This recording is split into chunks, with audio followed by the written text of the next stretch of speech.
ఓం శ్రీ సాయిరామ్. ప్రశ్నోత్తర వాహిని. గృహస్థమనగా ఏమి?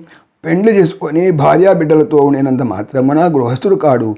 వర్ణాశ్రమ ధర్మములు వజ్జింపగా తనవారు పెరవారనిటి భేదము లేక పిన్నా పెద్దలనిటి తారతమ్యములెరింగి సర్వభూతములను తనవలే భావించి సమరస భావము కలవారై తనను ఆశ్రయించిన ప్రాణికోటి అందును ఆదరణ చూపుచు లోక జ్ఞాన విశేషములను తెలుసుకొని శాస్త్రజ్ఞానం సంపాదించి ఇహపర చింతనలలో ధర్మమును తప్పక సమయములనుక సర్వవేళల యందు తన వనధర్మములను విడక బంధుమిత్రుల యందును భార్యాబిడ్డల యందును ప్రీతి కలవాడై ఆదరించుచు అష్టమదముల త్రుంచి ధర్మాద కామ మోక్ష చతుర్విధ పురుషార్థముల యందు బహు నేర్పరియై మసలు కొనుచు ధన కనక వస్తువాహనలతో తొలతూచు ఎందును గర్వితుడుగాక దాన ధర్మ పరోపకారార్థం కొంతకాలం వినియోగించు పరగృహముల పంచలపడక తన ఇల్లాలు తనను నమ్మునట్లును తన సతిని తాను నమ్మునట్లును ఒకరికొకరు తెలుసుకొని మెరవట ఏ గృహస్థమని పిలువబడును.